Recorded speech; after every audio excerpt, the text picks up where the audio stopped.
cultura, tal qual a democracia, deve ser defendida e fortalecida. Essa é a função da Lei Rouanet, a principal política pública de incentivo à cultura brasileira. Com ela, perseguimos a missão de assegurar o acesso democrático à produção e à difusão cultural. Ao longo de mais de 3 décadas, a Rouanet permitiu que inúmeras iniciativas culturais, antes inviáveis, ganhassem o mundo. Revelou histórias, preservou tradições e transformou vidas. Lei Rouanet, há 33 anos tornando a cultura brasileira mais plural, acessível e democrática. Logos, Lei Rouanet, Ministério da Cultura, Governo do Brasil, do lado do povo brasileiro.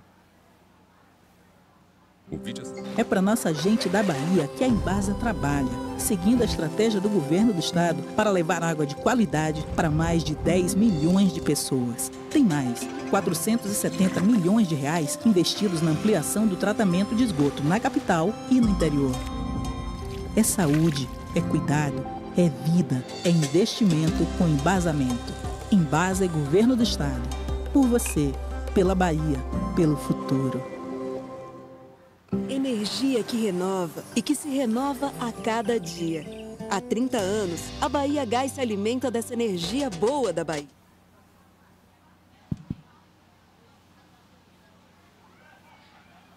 Oi, gente! Foi só o tempo de tomar um cafezinho e a gente já vai começar de novo aqui com a nossa programação. Vamos dar continuidade ao nosso terceiro dia, já falo assim com a dor no coração, que já está perto de acabar, da nossa 13ª edição da Festa Literária Internacional de Cachoeira, onde tem patrocínio à cultura, tem governo do Brasil. A 13ª edição da FLICA, Festa Literária Internacional de Cachoeira, tem patrocínio do Governo do Estado, através do Faz Cultura, Secretaria de Cultura do Estado e Secretaria da Fazenda, Bahia Gás, Caixa, Petrobras, por meio do programa Petrobras Cultural, através da Lei Federal de Incentivo à Cultura, a Lei Rouanet, e Governo Federal. É contemplada também pelo projeto Bahia Literária, iniciativa da Fundação Pedro Calmon, unidade vinculada à Secult da Bahia e à Secretaria Estadual de Educação.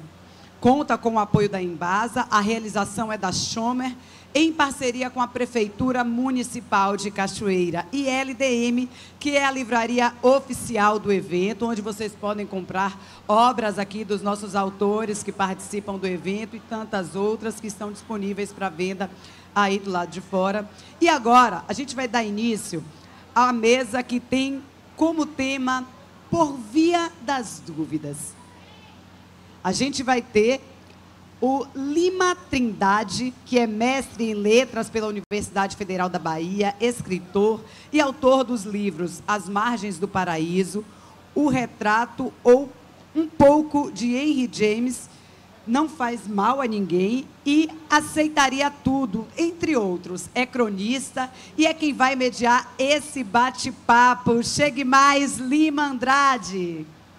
Seja muito bem-vindo.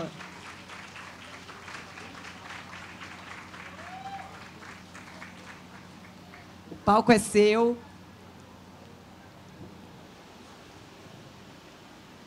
E agora, Lima vai receber ele, que é escritor, dramaturgo, diretor e roteirista de cinema, jornalista, palestrante, coordenador de oficinas literárias. Foi um dos fundadores e editores do jornal Lampião da Esquina, primeira publicação homossexual do país, e do Somos, primeiro grupo brasileiro de luta pelos direitos LGBTQIA+. E a sua produção artística e intelectual conta com 15 livros publicados. Venceu por 3 vezes o Prêmio Jabuti e a PCA. Em 2023, recebeu o título de doutor honoris causa pela Universidade Federal de Uberlândia, Minas Gerais. Seja muito bem-vindo, João Silvério Trevisan.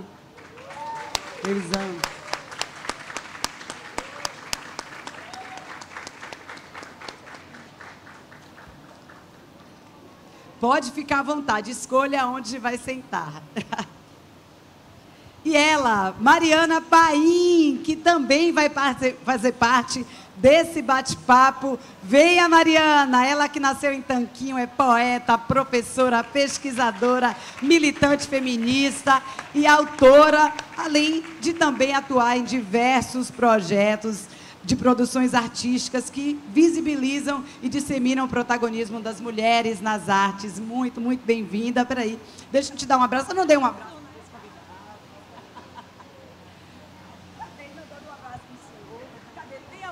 Para mandar lá para baixo. Ai, para você. Ela está aqui por muito tempo. Tem algum recado lá para baixo? Quer que eu fale com alguém? Olha, fiquem à vontade, o espaço é todo de vocês. Eu só faço a parte chata depois de encerrar. Bom dia a todos. É uma alegria muito grande estar aqui particularmente com estes dois autores que eu admiro tanto. E a apresentação já foi feita, são dois queridos, João e Mariana. Eu acho que a gente já pode aproveitar para começar, né, a discutir as questões. Só uma correção, meu nome é Lima Trindade. Tá? Eu gostaria muito de fazer parte da família do Mário de Andrade, Oswald de Andrade, Carlos Drummond de Andrade, mas não tive essa sorte. Sim, quer dar um bom dia, João? Queria só agradecer muitíssimo a presença de vocês. Eu fico sempre muito feliz de saber que tem tanta gente que está dando de presente para a gente um pouquinho do seu tempo. De todo o coração, muito obrigado por terem vindo aqui, viu? Obrigadíssimo e um bom dia e bom debate para nós todos e todas. Bom dia, gente. Também quero começar agradecendo a presença de vocês. Quero agradecer também a toda a equipe da Flica, em especial ao curador Wesley Correia, pelo convite. Estou muito feliz de estar aqui hoje para dialogar com duas pessoas que são referências para mim. Então, estou bem emocionada e feliz com esse debate. Prazer é nosso. E obrigado aí à organização da Flica. Toda a organização, uma festa tão bonita, um público tão bonito. Então, a gente já pode começar debatendo. O tema da mesa, que já foi anunciado aqui, por via das dúvidas. A primeira pergunta vai ser dirigida aos dois. O tema sugerido para a nossa conversa incorpora a ideia de percurso e, ao mesmo tempo, traz um jogo de palavras que remete à homossexualidade. Desde o primeiro livro de ambos, tanto o Testamento de Jonatas deixado a Davi, do Trevisan, que é um primeiro livro de contos, quanto Serei As, ou Ensaio de um Mergulho no Âncora, da Mariana Paim, esta questão já se encontrava presente.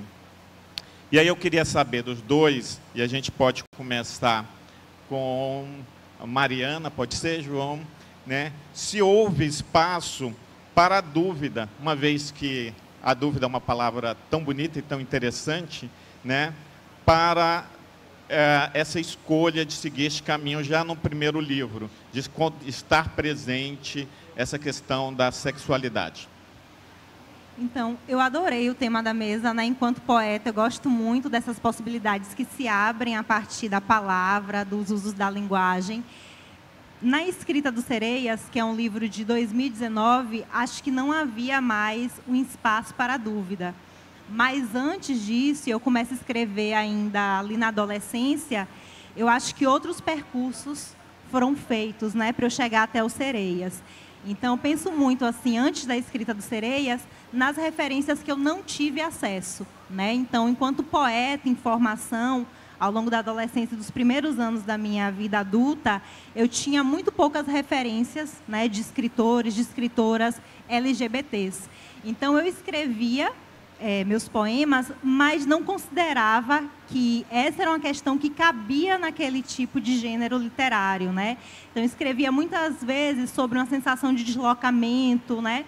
Que era como eu me sentia, escrevia também sobre afeto, mas eu acho que isso vai ganhando pujança à medida que eu vou acessando outras referências literárias. E vou pensando que a literatura também pode ser um espaço para a gente falar sobre nossa existência de forma plural.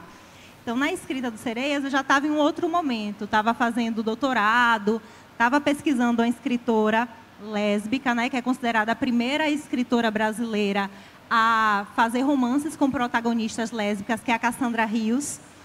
E aí, naquele momento, a questão da sexualidade já era algo que ocupava um espaço bem grande da minha vida. Então, acho que na escrita do Sereias, a dúvida maior era com relação ao formato. Porque se, por um lado, eu já tinha acesso a essas outras referências, né, já pensava na escrita como um espaço de possibilidades, por outro lado, ainda havia essa separação entre aquilo que eu fazia na academia, enquanto pesquisadora, e aquilo que eu escrevi enquanto poeta. Então, Sereias parte desse movimento de tentar unir essas duas dimensões da minha vida que antes meio que estavam separadas. Então, o livro é o que eu chamo de um poema-ensaio, porque fica nesse meio, né, termo. É um poema que traz questões que a gente está mais acostumada a ler dentro do texto acadêmico, mais formal, mas, ao mesmo tempo, usando a linguagem literária, né? E fala sobre uma diversidade de questões.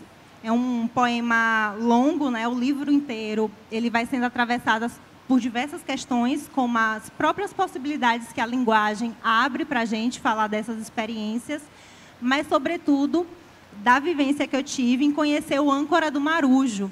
Eu não sei se alguém aqui conhece esse espaço, é um espaço tradicional de resistência da comunidade LGBT de Salvador. Eu, sendo uma mulher do interior, né, sou de uma cidade daqui do interior da Bahia chamada Tanquinho, eu também não tive essa vivência de ter espaços de sociabilidade LGBT em minha cidade. Então, quando eu faço esse movimento de ir para Salvador, o Âncora foi o primeiro espaço que eu conheci. Então, isso mexeu demais comigo, né?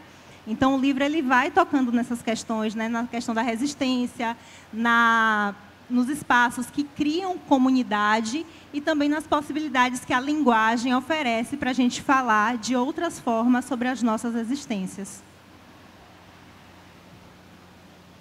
E você, João?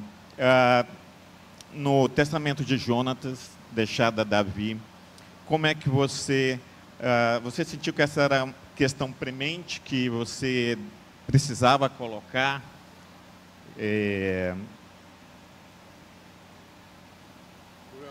Se a dúvida em algum momento assaltou, porque, querendo ou não, nós que partimos da diferença, que não somos a norma, sempre há uma vivência com um juízo externo, né? Como foi para você trabalhar nestes primeiros contos e publicar, já deixando claro essa sua escolha?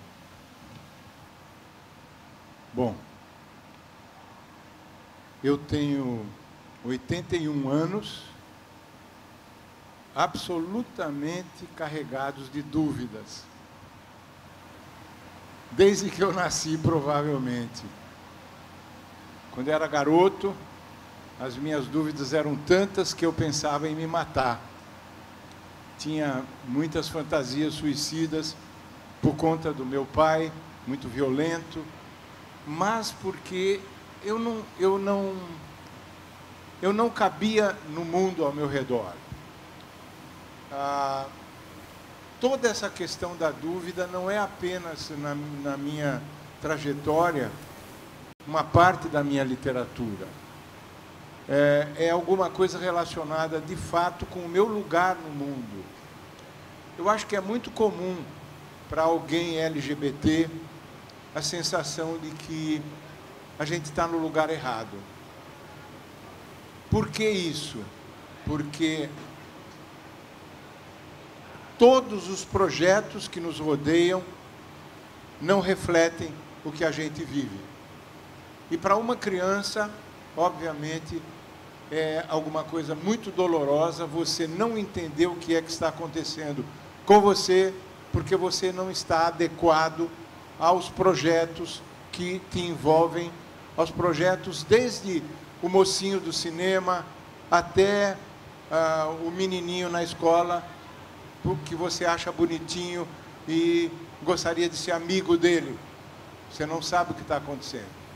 Então, essa questão da dúvida, ela é crucial, não apenas como um elemento que nos acompanha obrigatoriamente, mas, especialmente, essa é uma grande descoberta que a gente pode fazer. Qualquer pessoa que esteja existindo, ela vai precisar fazer questões para si próprio e si própria, fazer perguntas. No meu romance Ana em Veneza, eu tenho 3 personagens em dúvida. A Ana, do título, que é uma ex-escravizada que veio da África para o Brasil e do Brasil para a Europa. Depois eu tenho um compositor brasileiro de música erudita que existiu, Alberto Nepomuceno, assim como a Ana, também um personagem que existiu. Em terceiro lugar, Júlia da Silva Bruns, uma brasileira de Paraty, que no meio do século XIX foi levada pelo pai, que era um alemão, para o norte da Alemanha, e de lá ela nunca mais voltou para o Brasil, se casou com um senador em Lübeck, e lá ela teve vários filhos, um dos quais foi um dos maiores escritores do século XX, chamado Thomas Mann, um grande escritor que recebeu o Prêmio Nobel em 1929, filho de uma brasileira, não é? Ela passou a se chamar Júlia da Silva Bruns Mann.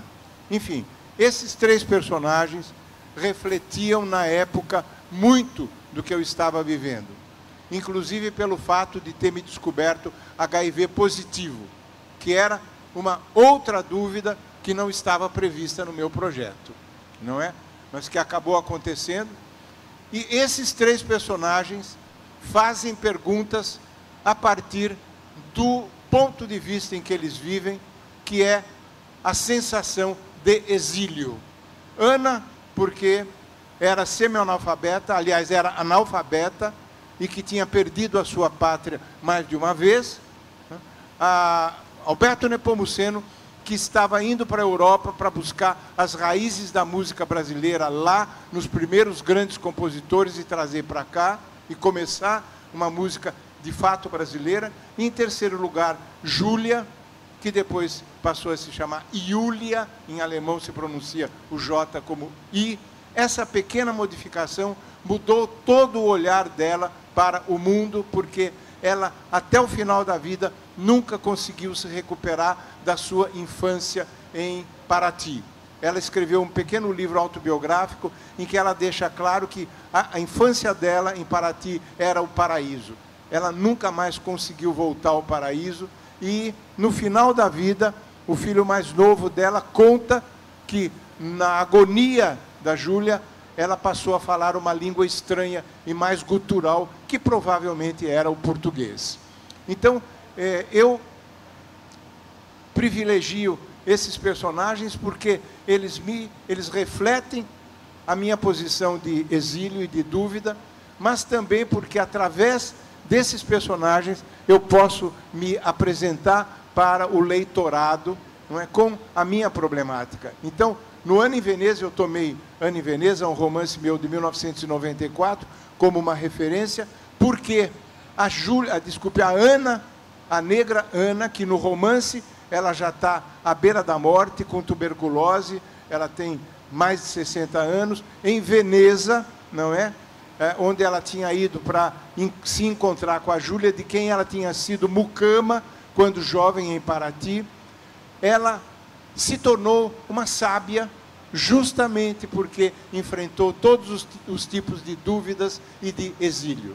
Ela trabalha durante quase 30 anos em circo, numa Europa, em meados do século XIX, uma negra era, obviamente, um objeto que eles olhavam como alguém exótico e a única alternativa que lhes sobrava de sobrevivência era o circo naquele momento. Pois ela enfrentou tudo isso e no romance ela deixa muito claro exatamente isso. Duvidar é uma grande arte. É preciso aprender a arte de duvidar. Ela diz isso ao Alberto Nepomuceno, com quem ela tem longas conversas numa praia do Lido, em Veneza, e, inclusive, ela diz alguma coisa que, para mim, é uma referência importantíssima. Antes de dar as respostas certas, nós temos que fazer as perguntas certas. Ou questão na qual está incluída toda a importância da dúvida. Eu sou uma dúvida ambulante, parafraseando Raul Seixas.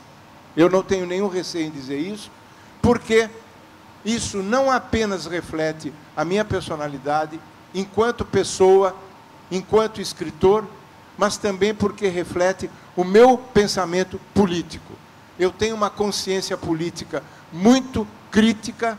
Acho que um dos grandes desafios na nossa vida é manter essa consciência política pulsante, aquela veia importantíssima que conduz o nosso sangue político, aquela nossa compreensão do mundo que nos rodeia e do qual nós não apenas dependemos, mas ele depende de nós.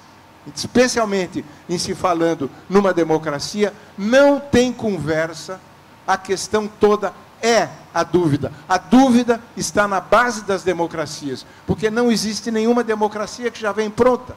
A democracia está o tempo todo fazendo perguntas a serem respondidas. E não existe pergunta se não houver dúvida. A pergunta é feita por conta de alguma dúvida. Então, nós todos e todas aqui estamos o tempo todo fazendo perguntas que são cruciais para a nossa vivência pessoal e para a nossa vivência no mundo e neste país especialmente tão complicado, que é um grande desafio para nós vivermos nele.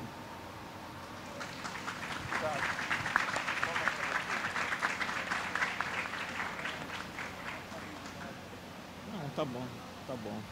E a dúvida não nos abandona, né?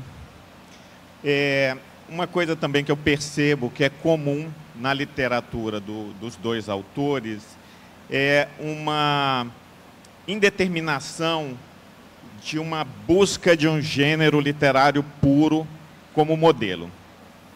E eu acho que isso é extremamente coerente com o que eles acabaram de falar, né, com essa questão da dúvida.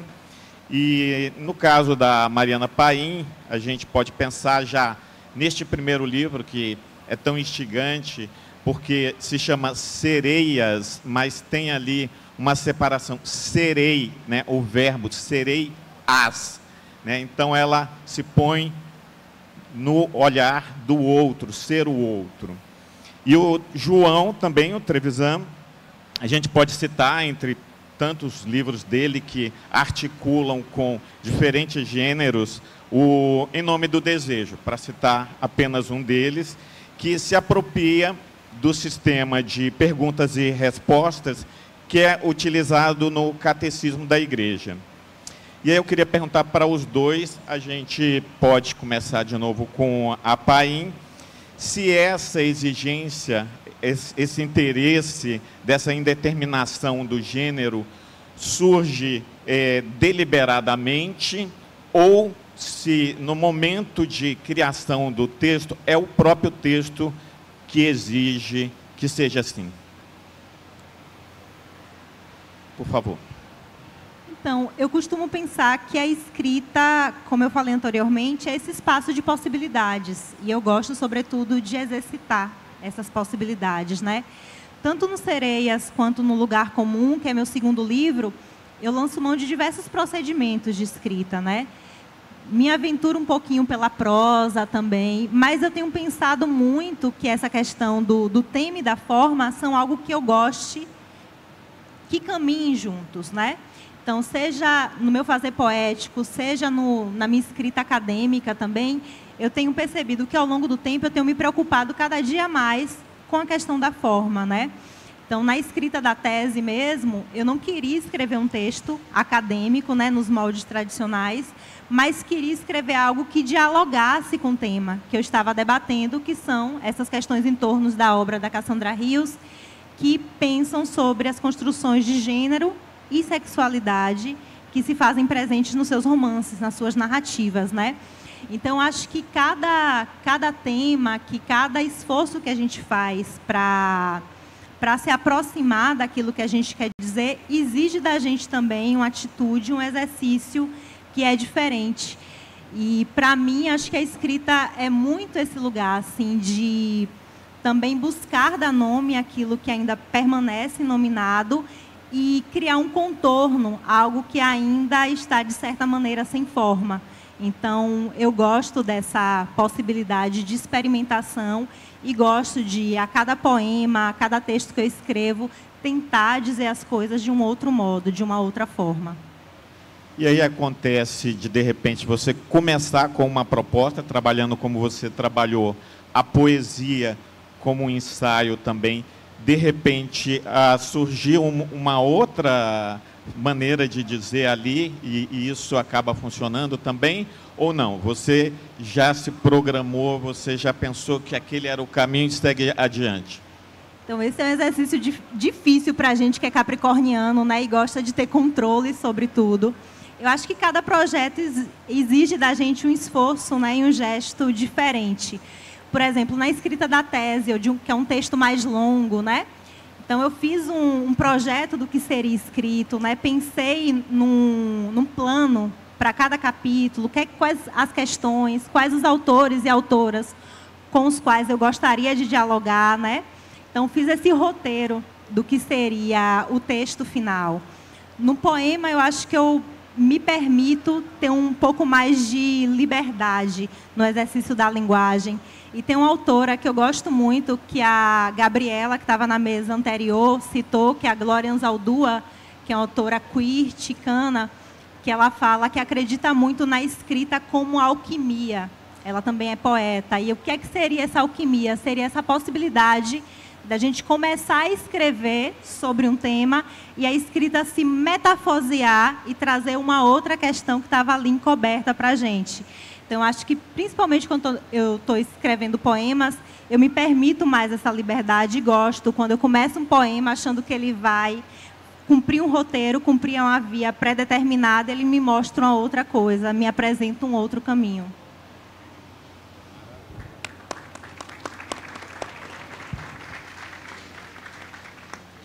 E você, João?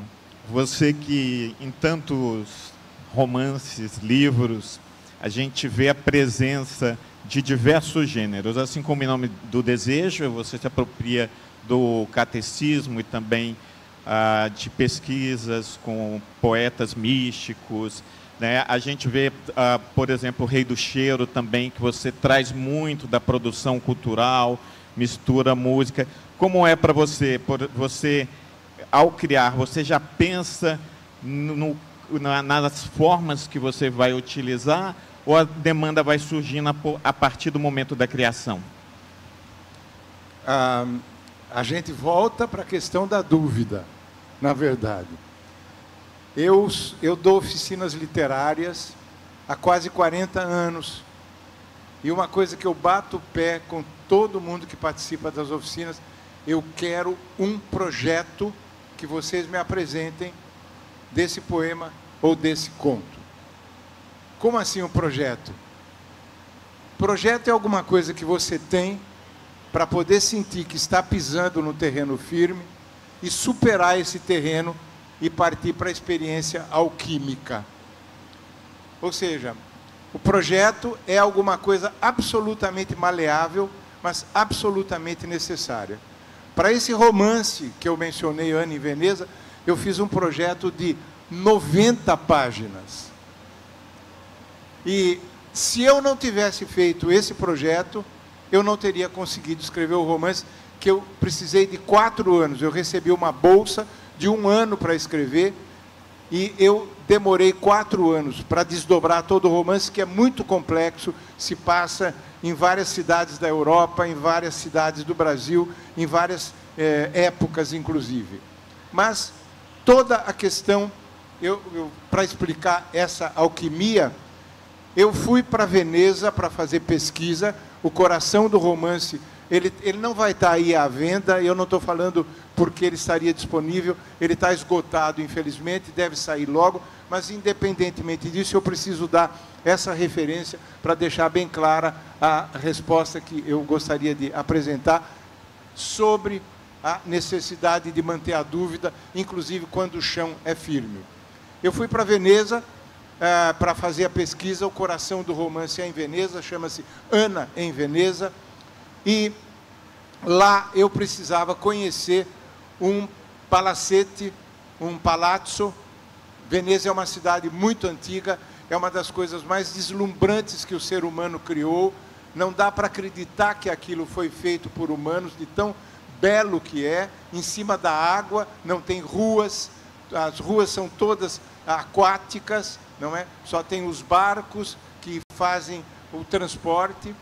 E quando eu cheguei, eu precisava então conhecer um palacete, porque havia uma cena que se passava dentro de um hotel que não existia mais em Veneza, eu precisava recriar. E através de um amigo de amigo, eu consegui o contato com um baronete, um homenzinho desse tamanho, que me disseram: olha, ele é um pouco chato, mas vamos ver se você consegue ir a entrevista com ele. Marcamos uma praça, aparece um homenzinho desse tamanho, com um terno todo em degradê, meio roxo, não é? Inclusive como é que se chama, o coletezinho, e uma gravatinha borboleta. E aí, para minha surpresa, ele disse: não, começamos a falar em francês. Ele falava melhor, meu francês não é tão bom. Continuamos em inglês, o inglês dele era muito pesado. Na verdade, o italiano dele era muito pesado, que ele tinha se formado na França, ou seja, já era um ser extremamente ambíguo. Fomos para a casa dele. Quando eu entrei, era bem decadente o palazzo, ele já tinha vendido metade, estava vivendo na outra metade, e me pareceu muito estranho aquilo, porque parecia mais um cenário de teatro. E aí aparece um cara, um empregado dele, vestido a caráter, como etíope, imagine, com um suco de pêssego maravilhoso, e sentamos, e ele me empurrou uma revista, e a capa da revista era Falsário ma vero, falsário, mas verdadeiro. Olha já a dúvida aí. Ele disse: tudo que está aqui fui eu quem fiz. Tudo era móveis de época, pinturas de época, e ele falsificava tudo. Ele disse: eu estudei em artes plásticas, e ele estava ali, não é? Ele vivia daquilo. O nobre barão vivia dessa arte falsa. E aí ele me levou para conhecer aquele espaço, e era muito, muito teatral, de fato. Não tinha nada a ver com aquilo que eu esperava. Era tudo muito produzido. E depois da explicação dele, então, eu disse: bom, eu não encontrei o que eu queria. Mas quando eu fui embora, antes de eu descer, ele disse: Veneza, eu não seria o mesmo se não fosse Veneza. Eu descendo aquela escadaria enorme, já meio quebrada, toda meio decadente, e lá de baixo eu ouço ele dizendo: ma Venezia non era, Veneza não era a mesma se não fosse eu. Não seria a mesma se não fosse eu. Aí caiu a ficha, e nessa hora eu percebi que faltava um pilar no meu romance de 90 páginas, que era exatamente o pilar da decadência. Corri para o telefone, vocês imaginam, telefone com ficha, para ligar para um amigo brasileiro que tinha me indicado, o baronete, e aos gritos eu dizia: encontrei o personagem que me faltava, gritando, e tinha uma americana do outro lado. Os americanos, não sei como são agora, mas na época eram insuportáveis, todo mundo tinha que saber inglês, o espaço era deles, etc. Ela vem até mim e disse assim: o senhor está falando muito alto. Eu disse: fuck you. E continuei porque eu estava muito feliz. Ela que fosse a merda, não é? Então, estou dando um exemplo de um puta de um projeto que só me possibilitou incluir um dos 3 pilares. Um era a Ana, com a Júlia, o outro Alberto Nepomuceno, e me faltava o pilar da decadência, que eu encontrei nesse baronete, que se tornou o meu... esqueci o nome dele agora, eu sou muito ansioso, enfim, mas se tornou um dos principais personagens que representa a decadência de Veneza. Ou seja, se eu não tivesse esse projeto, teria desabado tudo no que eu introduzisse um novo personagem. Isso tudo para dizer que não me assusta, porque, Mariana, eu concordo e compreendo perfeitamente o que você está dizendo, no sentido de que, para mim, é ainda mais radical. Eu preciso, a cada novo livro que eu começo, eu tenho que ter um projeto novo, para mim é fundamental, e não é apenas o projeto de um livro. Eu me dou o direito de ter o projeto de uma nova literatura minha. Eu recomeço a minha literatura a cada novo livro. Isso, para mim, é a maior delícia na literatura, não é? E é o maior desafio também. Então, Valdo, eu acho que não existe nenhum tipo de criação se não houver essa possibilidade absoluta de inventar. É por isso que os fascistas odeiam artistas, porque eles são burros. Eles são espertos, mas eles não são inteligentes, eles são burros e ignorantes. Então eu vou encerrar por aqui dizendo, gente, fascismo nunca mais, não dá para aguentar fascista.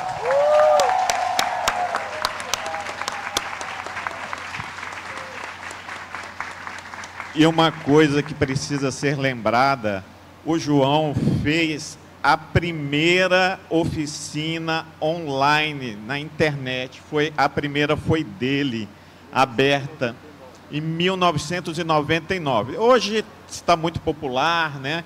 Mas ele fez a primeira. Então, vamos continuar. Mariana, ainda falando do seu primeiro trabalho, que eu fiquei, gente, encantado com este livro. Há um momento em que você utiliza o conceito da heterotopia de Foucault para falar da casa de espetáculos, onde as drags, que também são nomeadas como sereias no livro, se apresentam em Salvador. Você pode desenvolver aqui este raciocínio e, se possível, falar um pouco a partir da sua perspectiva feminista ao se inserir neste espaço? Bastante coisa, né? Então, esse conceito de Foucault fazendo uma redução absurda, assim, é um conceito que dá conta de falar que nos espaços, né, hegemônicos, nos espaços normativos, há sempre uma brecha para a criação de outros espaços, para que outros afetos, outros encontros e outras possibilidades de ser e estar consigo e com outros se tornem possíveis. Vou dar um exemplo. O banheiro, né? Então, o banheiro, por exemplo, ele pode... A gente tem um banheiro separado, né? Binário, separado por gênero, masculino e feminino, né? Mas, dentro daquele espaço normativo, você pode, né? E, principalmente entre os homens gays, há esse espaço como um local de encontro, há essa possibilidade daquele espaço tornar um espaço de encontro. Interação. Então, isso. Então, o âncora do Marujo, ele fica numa das ruas de comércio mais efervescentes da cidade de Salvador. Então, durante o dia, são milhares de lojas com produtos para o lar, com roupas, tecidos, tudo o que vocês imaginarem. E, à noite, aquele espaço se transforma num outro lugar. Então, a gente tem vários inferninhos que tem como programação shows de drags, né? Então, o âncora é um desses espaços, é basicamente um dos últimos a resistir, né? Porque também tem essa dinâmica da vizinhança, né? Sempre hostilizar esses ambientes. Então, há uns anos atrás, tinha um espaço que chamava Caras e Bocas, que era um espaço gerido por 2 mulheres lésbicas e que elas acabaram tendo que fechar justamente por causa da violência dos vizinhos que não queriam aquele espaço ali. E aí a gente chega nessa outra questão, que é essa dinâmica de gênero, né? Então, infelizmente, os espaços públicos e esse espaço da noite ainda é um espaço predominantemente masculino. Então, nesse dia do âncora, do qual eu falo no Sereias, só havia eu e outra mulher, né? O resto do público era majoritariamente masculino, né?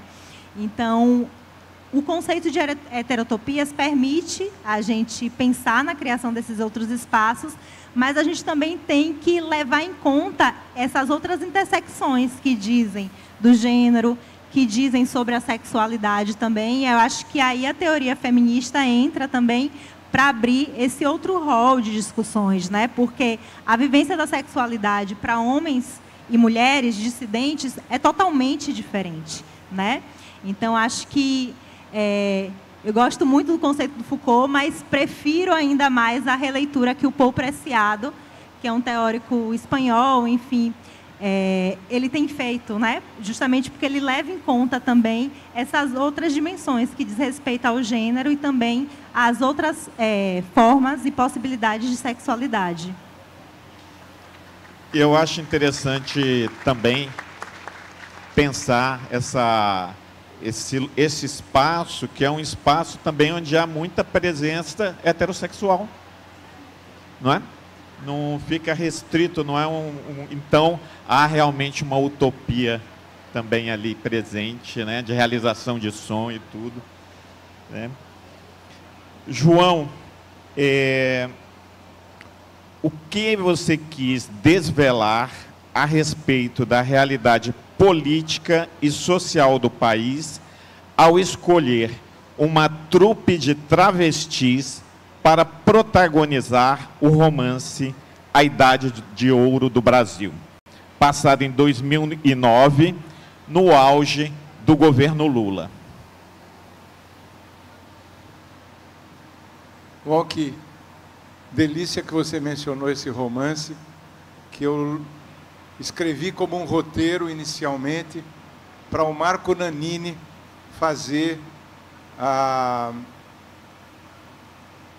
enfim, a travesti-chefe, o carinha que organizava as festas, das quais as travestis, o grupo de travestis, participaria no roteiro. Isso foi na década de 80, obviamente era impossível fazer um roteiro, um filme na época com personagens protagonistas travestis, nunca foi feito, mas eu amava aquele roteiro e eu resolvi transformar num livro que está aí à disposição, inclusive. Foi publicado em 2019, eu publiquei vários nessa época, não sei com exatidão. Mas, na verdade, o que me interessava ali era trazer personagens que vivem à margem, nos quais, de algum modo, eu projeto a minha margem, eu me sinto à margem, à minha maneira, enquanto homossexual, homem, branco e cis, mas toda a situação da transgeneridade é uma situação limite, porque a margem está à beira de um abismo. O espaço para essas pessoas, especialmente antes de haver todo o debate sobre a transgeneridade e transexualidade, eram pessoas que não tinham a menor perspectiva de sobrevivência. Para começo de conversa, expulsas de casa, não é? Porque eram desviantes absolutas. Expulsas de casa sem poder, inclusive, ir para escola, aprender alguma coisa mais formalizada, não é? E não tinham como sobreviver, a não ser através da prostituição. Ou seja, era um caminho perfeito para sobreviver fora da sociedade normativa. Ora, esse espaço de radicalidade tem os seus problemas gravíssimos e as suas descobertas maravilhosas. Por quê? Porque você está ali descobrindo o seu mundo e criando o seu mundo. Por exemplo, eu que vivo no centro de São Paulo, é uma maravilha o desfile que a gente tem de mulheres trans, sobretudo, porque a Avenida São Luís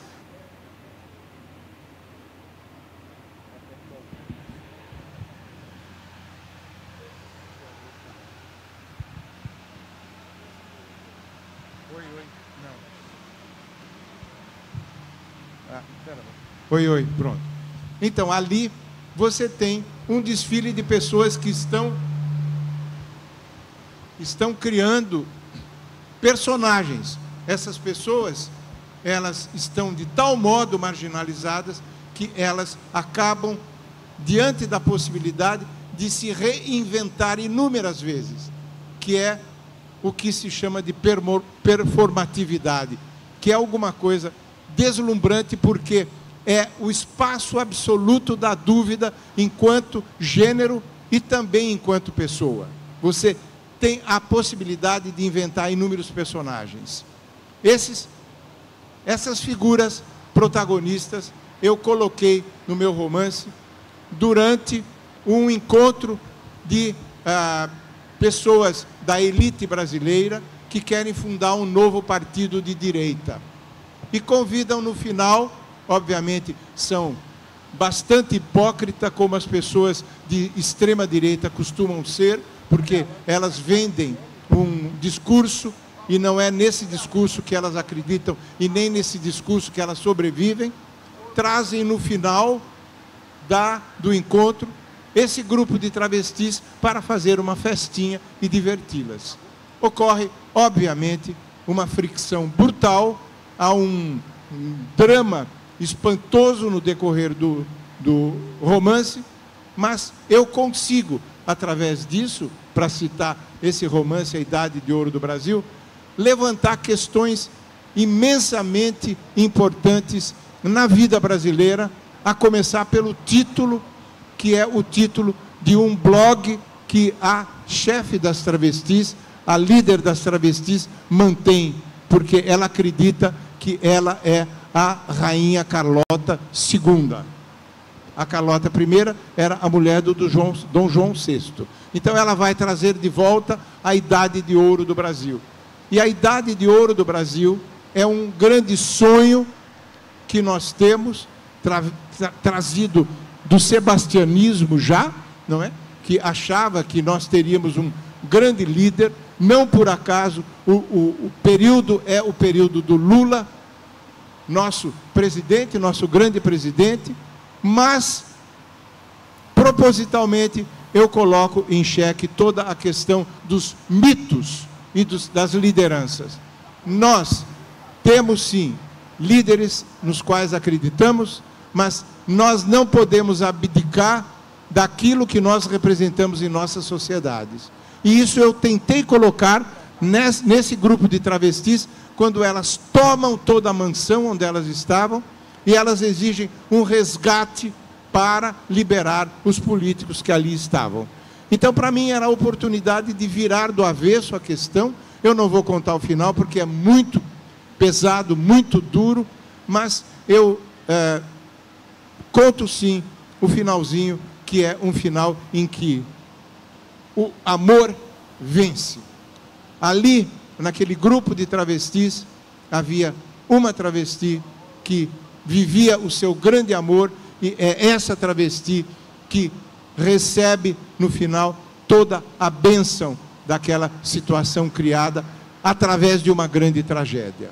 Então, eu acho que, mais uma vez, nós temos que olhar para as pessoas que vivem em estado de dúvida, as pessoas que duvidam, porque se elas duvidam, elas têm condições de criar outros espaços, outros personagens e novas vidas. Isso tudo está à nossa disposição. Nós temos não apenas a possibilidade, mas o dever perante nós mesmos e nós mesmas de estar o tempo todo recriando as nossas vidas. Nós temos uma única vida, e essa vida não pode ser vivida no piloto automático. A nossa vida é alguma coisa de grande importância, porque é única, e nós temos que botar para funcionar a nossa capacidade de nos reinventarmos. E eu me espelho profundamente no travestismo e na transgeneridade quando eu penso em me reinventar. É mais ou menos por aí que eu fiz esse romance.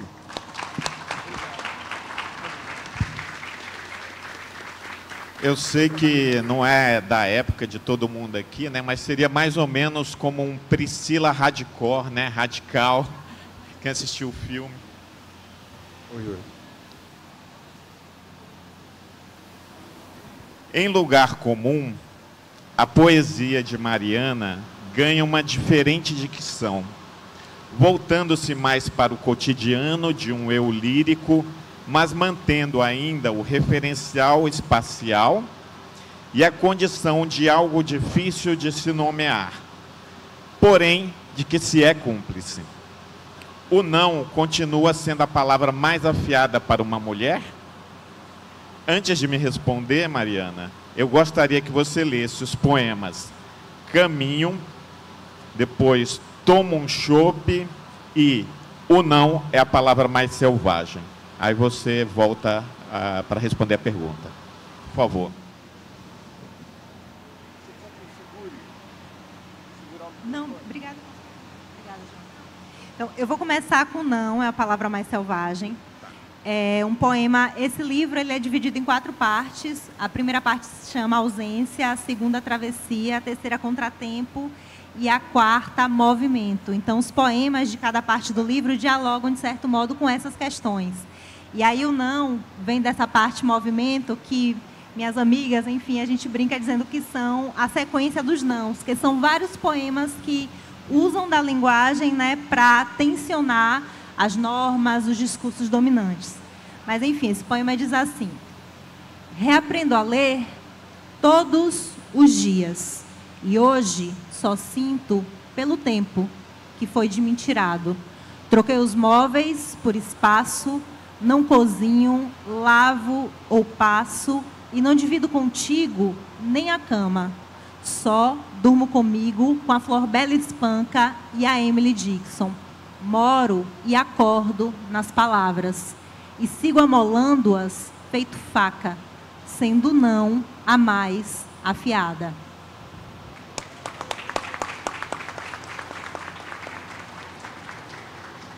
E aí eu comecei com ele porque eu acho que fica mais próximo, né, da resposta da questão. Eu acho que exercitar numa sociedade machista não é algo ainda muito desafiador para uma mulher, né? E eu acho que o não continua sendo, sim, a palavra mais selvagem, né? Porque a gente é criada, socializada a aceitar tudo com muita passividade, né?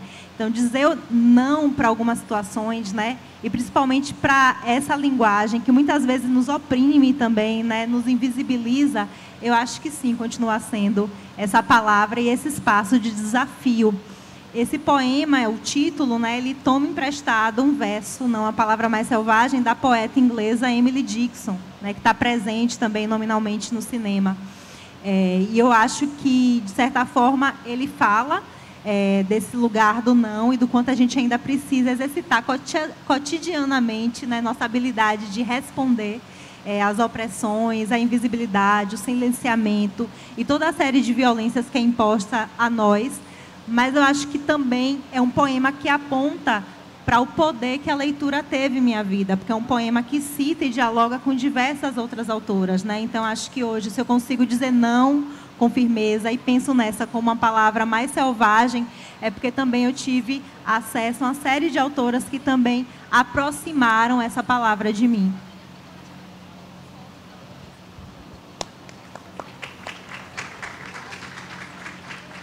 Gente, estamos nos aproximando do fim.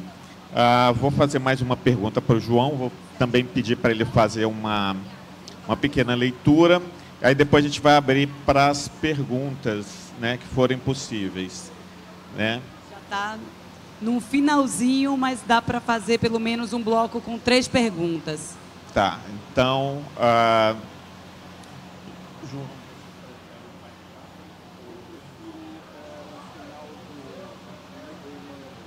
Tá. Pode. João, recentemente assisti ao filme Cazuza Boas Novas, que acompanha a turnê do show O Tempo Não Para, que se passa entre 87 e 89, toda a luta do cantor para vencer o estigma da AIDS. Eu fiquei muito emocionado com o filme. Em Meu Irmão Eu Mesmo, a segunda parte da trilogia da dor, você cobre um período que contempla os anos 70, 80 e 90, dando um testemunho da bonita relação de amor e aceitação sua com o seu irmão Cláudio, mas traçando também um painel cultural e político do Brasil de então. Em sua opinião, o que o HIV nos legou de ensinamento e amadurecimento? E peço ainda que leia um trecho do romance Meu Irmão Eu Mesmo. Oi. Eu gostaria de fazer primeiro uma referência a alguma coisa que a Mariana mencionou, que eu acho da maior importância e acho que tem a ver com toda a questão do HIV, inclusive. Mariana mencionou que o machismo é um grande problema para as mulheres. Olha, para os homens também. Ser um homem gay é um grande problema, porque você enfrenta de cara uma situação a qual você está obrigado enquanto homem. Eu escrevi um livro chamado 6 Balas num Buraco Só, esse está disponível, discutindo toda essa questão de como o masculino tóxico, o masculino hegemônico, o masculino falocrático é um gênero que não tem saída, porque ele tem um problema gravíssimo envolto na sua própria definição. Valdo, eu acho que eu vou ler o trecho do Pai Pai em que me jogam no rio. Você procura para mim? É logo no começo. Chama-se Meu Rio Jordão. Rio Jordão. Eu vou ler um trecho do Pai Pai que dialoga com essa questão que está sendo colocada. Obviamente, ter o vírus HIV, no período em que isso me aconteceu, era uma condenação à morte, antes de mais nada, do ponto de vista físico e do ponto de vista social, porque a gente estava enfrentando também uma doença social, talvez tão grave quanto a doença física. Por que isso? Porque estava implícito que era uma doença de viado. Então, a discriminação era dupla, pelo fato de você ser um viado e pelo fato de você ter tido uma doença de viado, que era chamada, de início, sobretudo, era chamada a peste gay, porque havia o sarcoma de Kaposi, que dava um câncer na pele, como uma das doenças oportunísticas provocadas pela AIDS, pelo adoecimento através da AIDS. Então, o que a minha consciência na época se acirrou, uma consciência que já existia muito fortemente, é que eu estava vivendo num mundo absolutamente agressivo a quem não estivesse dentro da norma. E eu, por vários motivos, estava atropelando as normas. E as normas todas eram ditadas e são ditadas por quem? Pelo macho hegemônico que manda na política, que manda na cultura, que manda na vida social, etc, etc, etc. Ou seja, aquele macho que detém o poder. Nós temos lá naquele país, naquele foco terrível chamado Estados Unidos da América, hoje um foco terrível, porque tem um homem alaranjado e enferrujado na sua liderança, perigosíssimo, que é o estereótipo de um macho perdido que não quer perder o seu lugar. E é claro, por isso ele se torna um predador. Ele é capaz de qualquer coisa para voltar àquilo que ele julgava ser o seu paraíso, que nunca existiu. Então, ele está tentando impor a sua ideia de paraíso hoje, não apenas nos Estados Unidos, mas no mundo. Está cagando no mundo inteiro. Este cara é um cara perigosíssimo, exatamente porque ele acredita num conceito de masculino que foi criado de propósito para manter a hegemonia do macho, desse macho tóxico. Então, acho que ele representa exatamente aquilo que nós estamos combatendo permanentemente. O problema todo do masculino é que ele criou para si mesmo uma espécie de ideal inatingível. Ele não consegue entender o que é ser homem, portanto, ele não consegue entender o que é que ele mesmo quer ser. Daí porque o Trump, hoje, nós tivemos já um cara, desculpem, eu não vou falar o nome dele porque me suja a boca. Aqui no Brasil, nós tivemos um pequeno Trump e nós entendemos do que é que o macho tóxico é capaz. E tudo isso porque esse homem que eles querem ser não existe. É um grande equívoco. Quando se fala em ser homem, nós não sabemos de fato o que é a definição desse homem.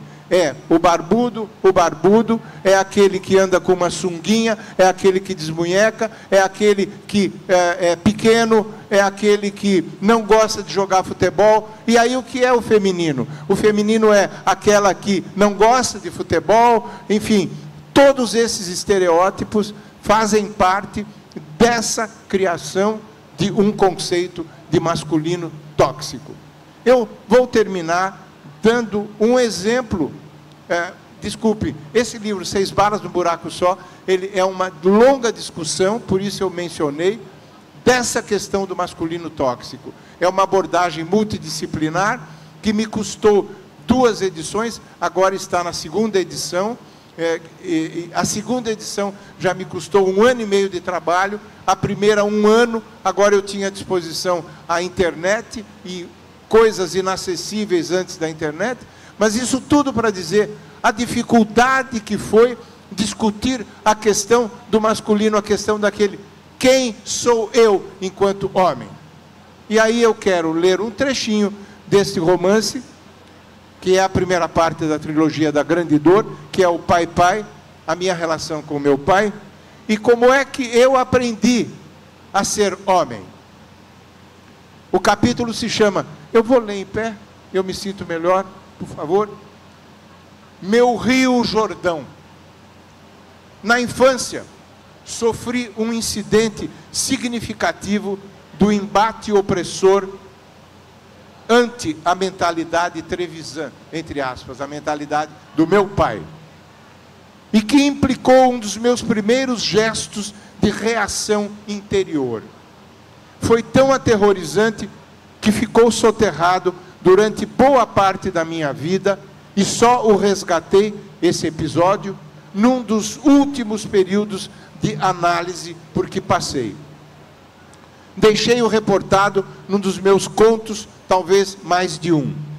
Eu teria entre 8 e 9 anos, quando fui convidado a pescar com meus tios e primos no rio Jacareguaçu, um afluente do Tietê, próximo a Ribeirão Bonito, a minha cidade. Eram águas caudalosas e piscosas. Como eu sempre adorei piscar, não pestanejei. Fui refreando certo temor endêmico de pisar fora do meu ambiente usual. Não tenho certeza se viajamos para lá de caminhão, mas vejo claramente a cena que se armou logo que chegamos à beira do rio. Relembro. Eu vestia um calção feito por minha mãe de pano de saco de farinha. Meu pai tinha uma pequena padaria. Pelo clima de risadinhas e olhares de esguelha, farejei algum perigo. pelo clima, não que fosse novidade. Com minha insegurança, eu farejava sempre como maneira de ficar alerta e me precaver. Mas desta vez parecia uma armadilha e não deu tempo de pensar em fugir. Fui agarrado pelo grupo e, sem mais, jogado no meio do rio Jacaré. Eu, que não sabia nadar, me debatia aterrorizado, engolindo água e tentando voltar para a margem. Só descobri o motivo da brincadeira quando entrevi o grupo na margem, rindo e gritando que era para eu, aspas, aprender a ser homem. Não sei quanto tempo durou aquilo que me pareceu uma agonia. Batendo os braços como podia, consegui alcançar a margem e me agarrei no mato ribeirinho para sair do rio, ao mesmo tempo que patinava com os pés na lama. Quando consegui me estabilizar para fora da correnteza, assustado e ofegante, o grupo ainda ria da brincadeira divertida com o menino Maricas. Eu tossia sem dizer nada e nem poderia. Mesmo humilhado, dentro de mim cresceu um vagalhão de revolta incontida. Encarei aqueles homens que me escarneciam. Não senti medo, mas algo de repugnância. Na minha cabecinha transfigurada pelo desamparo e pela dor, emergiu uma iluminação desconhecida que extravasava a minha idade. Como uma chispa de consciência nova, intuí que eu perdera a batalha, mas ia vencer a guerra. Uma sensação difusa subiu borbulhando e logo se configurou como precoce revelação para uma criança assombrada por fantasmas vivos. Então, pela primeira vez, percebi a diferença e tive certeza. Sou homem, sim, mas não quero ser igual a vocês.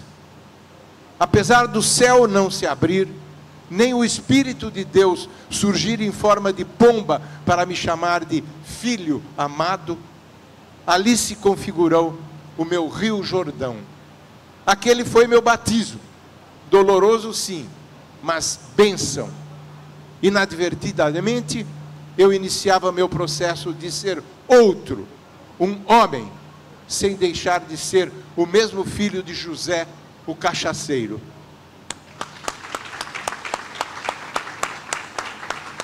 Obrigado. Haverá então 3 perguntas.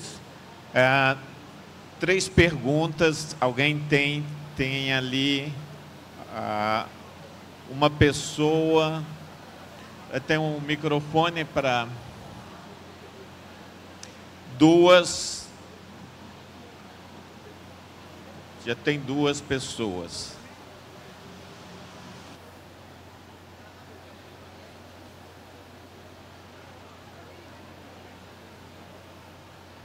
Aí você diz seu nome e faz a pergunta, por favor. Ali, ó, primeira de vermelho ali. Ali. Primeiro ela, aí depois ela. Desculpa. Não, pare com isso, João.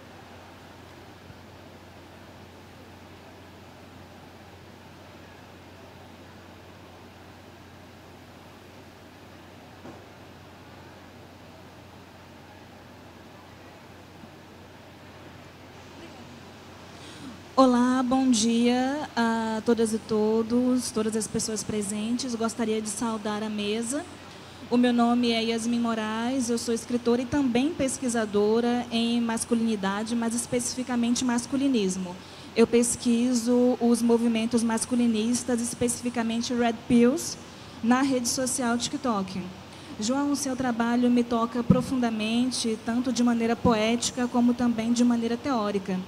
E eu gostaria de te fazer uma pergunta nesse sentido relacionado aos novos modelos de masculinidade extremista que têm surgido, principalmente entre os grupos adolescentes, jovens, com a questão específica das plataformas digitais. Como você tem visto esse cenário atual e como você pensa que nós, enquanto artistas e pesquisadores, podemos trabalhar por um cenário mais propositivo? E, mais uma vez, muito obrigada. Eu não ouvi direito o seu nome. Yasmin. Yasmin, obrigado, Yasmin. Yasmin, eu não tenho ideia como é que eu te responderia. Eu acho que o masculino ele está em permanente construção. Eu acho que ele é um gênero extremamente mais complicado do que o gênero feminino. Vocês me desculpem as mulheres, mas vocês são uma luz. E nós temos muito de sombra. A gente tem muito medo do masculino. Desculpe, a gente tem muito medo do feminino. O masculino teme o feminino porque ele não consegue se construir, senão a partir de estereótipos que ele próprio criou. E o feminino é visto como um gênero muito mais articulado. Eu não sei como é que as novas gerações poderão encarar esse grande desafio, especialmente as gerações dos homens, dos adultos masculinos.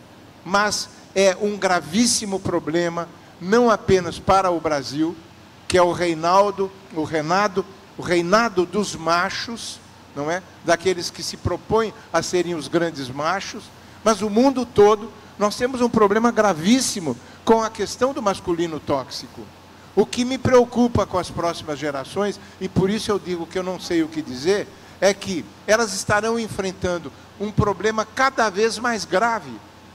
O que nós passamos hoje, todo o recrudescimento do fascismo no mundo todo, é basicamente uma tentativa de revolta do masculino oprimido. Ele se sente oprimido, esse masculino tóxico, não é? E ele não está disposto a repensar. O grande problema hoje para o masculino tóxico são as feministas e tudo aquilo que está próximo dessa luta feminista, não é? Que propõe claramente ocupar o seu lugar e, portanto, alguém terá que abrir espaço. É um problema gravíssimo no sentido de que é um problema que atinge todas as áreas, desde as áreas mais interiores das nossas vidas até as mais sociais, as mais externas. Nós temos que ter um ministério do masculino para poder enfrentar esse problema, que seja um mero apêndice do Ministério das Mulheres. Mas nós temos que repensar toda essa questão de uma maneira extremamente séria, inclusive no espaço escolar, no espaço das nossas escolas. Por quê? Porque os meninos são formados para serem exatamente aquilo que os pais machistas querem que eles sejam. Eu fui chutado e esmurrado pelo meu pai porque não correspondia ao seu projeto de homem macho. E eu não tinha a menor ideia do que meu pai queria, dele próprio, porque ele estava se defendendo do seu medo de não ser aquele macho que esperavam dele, que os seus irmãos esperavam. Então, é um problema que vai se desdobrando, eu acredito que por décadas e séculos, não é? E nós não estamos conseguindo resolver essa questão. Então, eu deixo uma grande interrogação, uma grande dúvida sobre este problema, que não é apenas um problema político. É um problema gravíssimo de ordem psicológica, inclusive, e espiritual. A reconstrução do masculino. Obrigada. Obrigado você, viu? Tem a pergunta dela, e seria interessante também se alguém fizesse uma pergunta para a Mariana também, se alguém tiver. Aí vamos ouvir primeiro.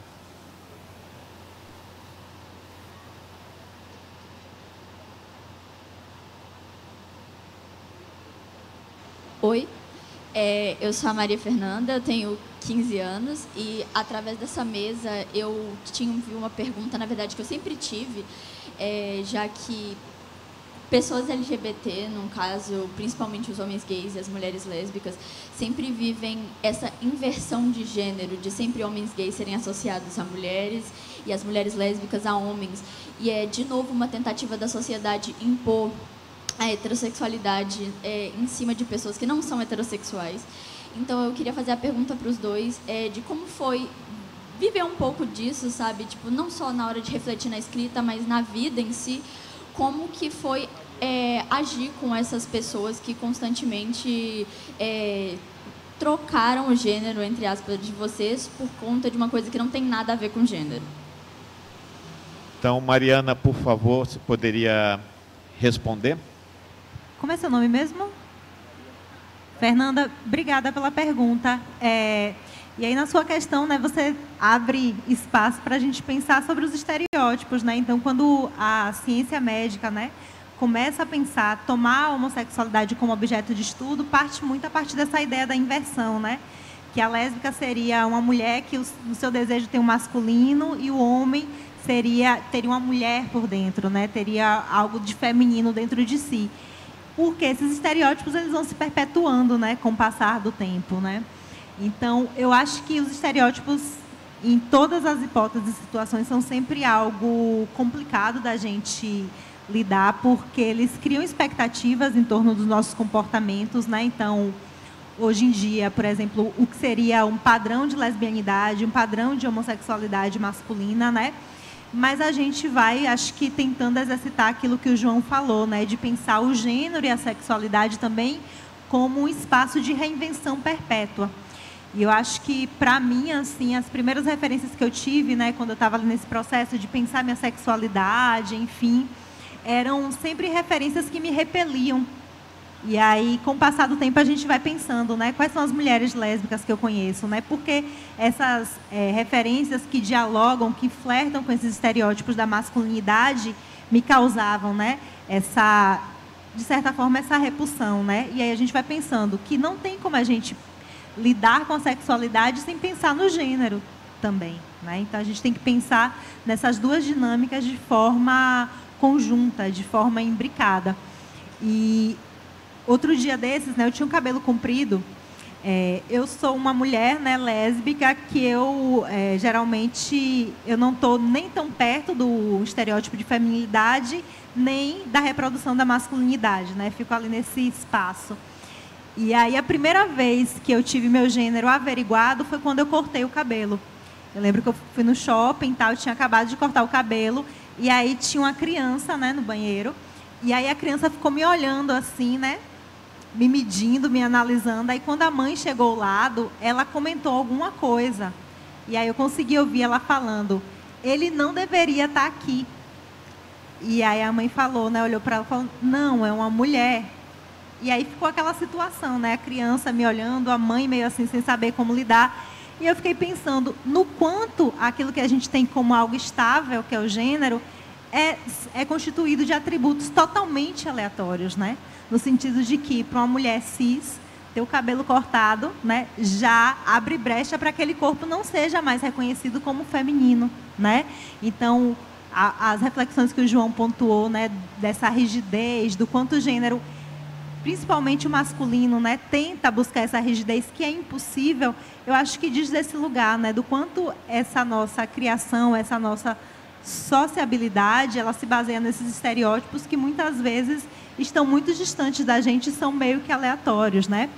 Tem uma autora que eu gosto muito, que é a Gay Rubin, né, que ela vai dizer que o masculino e o feminino, eles, na verdade, eles são atributos que operam pela supressão.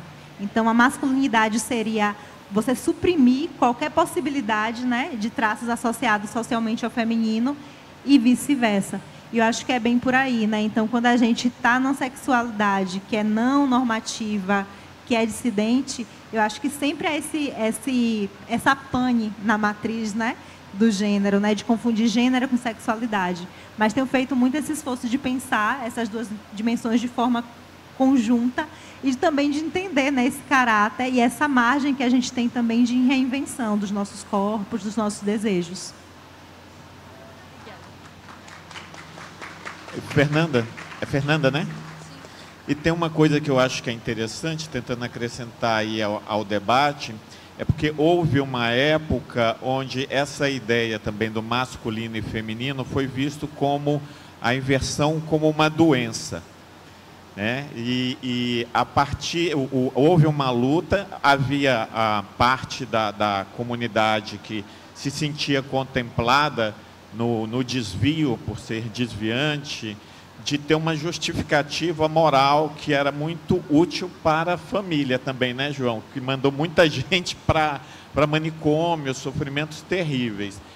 E no final do século XX, a gente conseguiu tirar isso como uma doença, a questão da homossexualidade enquanto uma doença. Mas a gente tem também a questão trans hoje, pensar a questão de sexo biológico, né, e como o corpo se percebe, né, que passa um pouco também pela ciência e sai de uma concepção puramente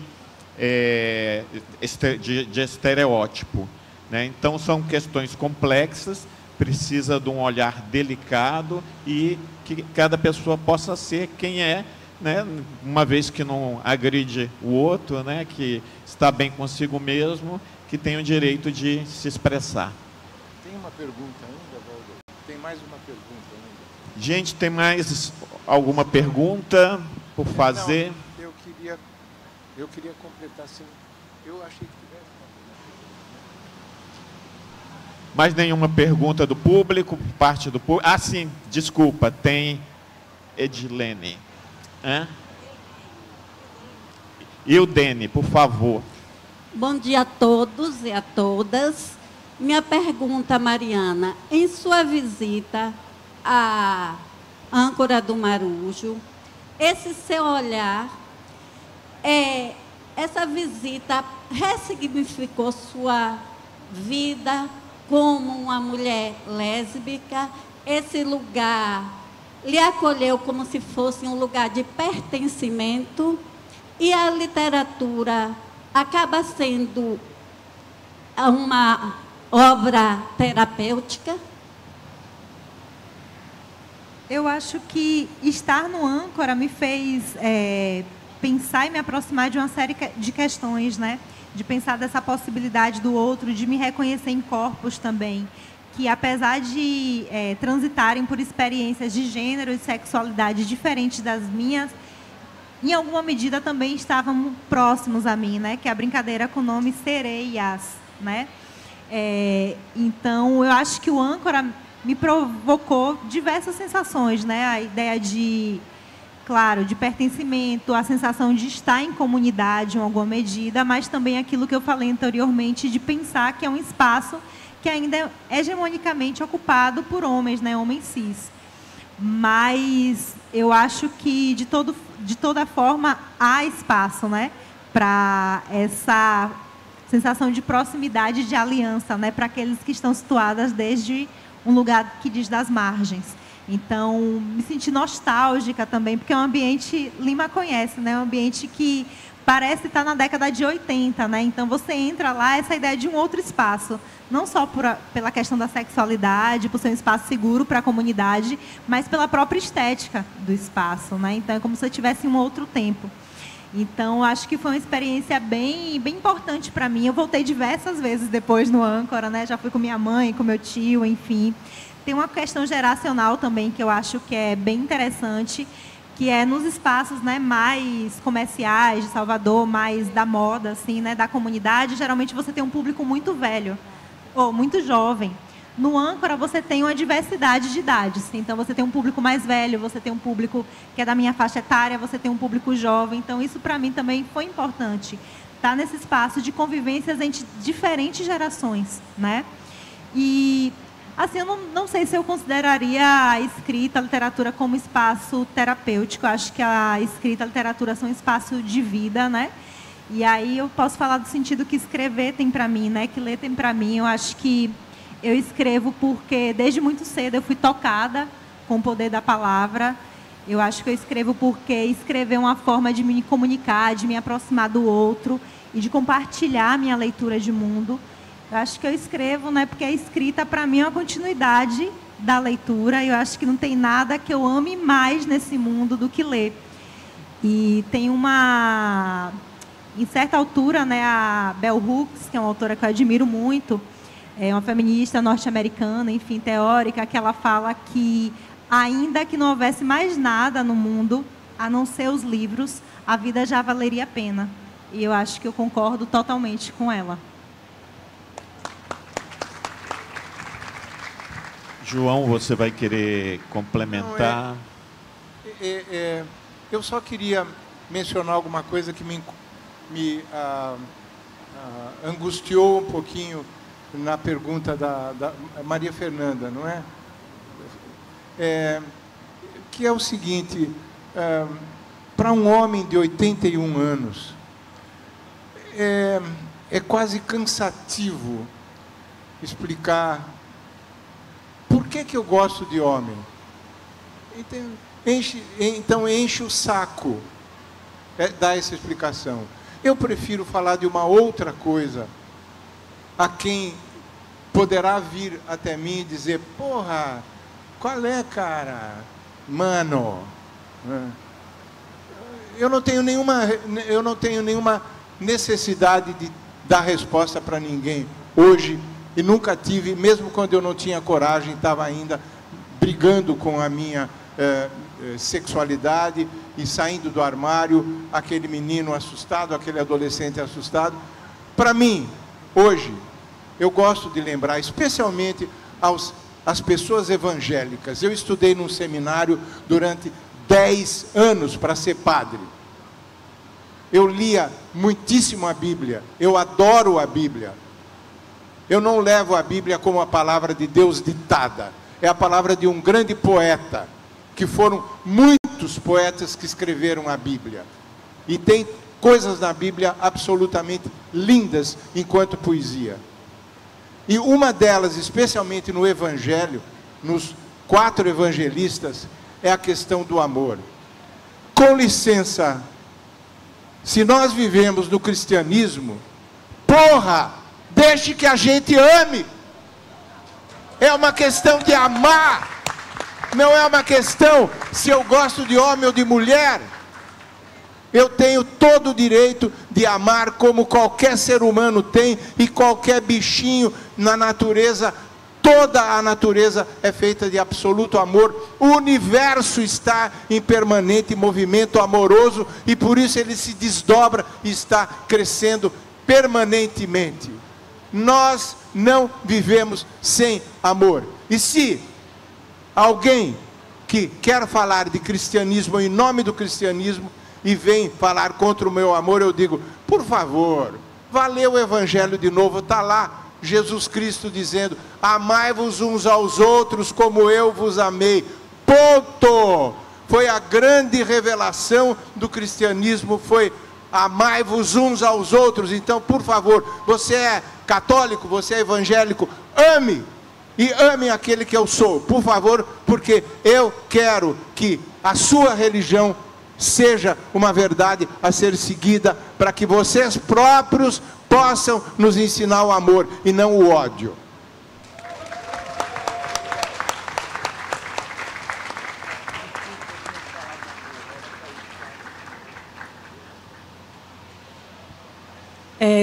Eu acho que foi a fala que a gente precisava já para encerrar esse momento. Eu gostaria de agradecê-los muitíssimo, muito, muito, muito obrigada por esse exemplo de amor, por essa fala potente. Muito obrigada a vocês, muito obrigada a todos vocês que estiveram aqui até agora. A gente dá uma pausa, mas às 3 da tarde voltamos novamente para mais uma mesa tão potente quanto. Muito obrigada. E deixa eu fazer uma correção. Lima Trindade, eu falei Andrade, eu não percebi, na minha cabeça eu tinha certeza que falei Trindade, perdão, desculpa, eu sei que errar o nome é uma coisa, eu mesmo não gosto quando...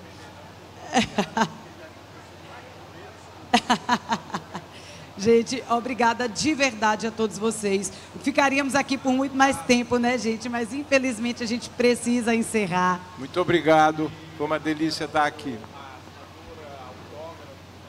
Olha, agora, do lado de fora, do lado direito, logo após aqui a área das cadeiras, é o momento de autógrafos. Então, vocês que têm livros para autografar, que não têm, comprem os livros, estão à disposição aqui também. Então, aqui do lado direito tem uma mesa onde os autores vão fazer o momento de autógrafos.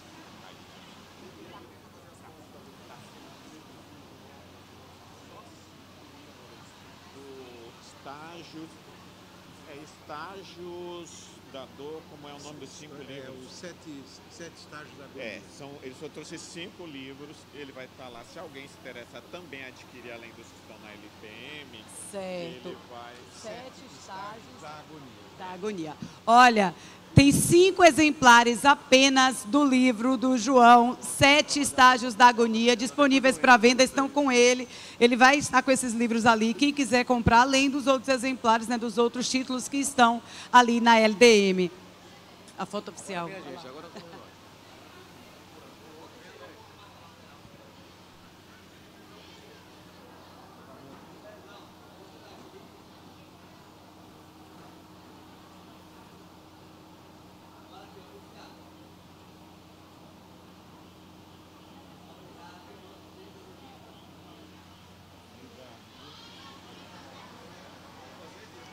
E onde tem patrocínio à cultura, tem governo do Brasil.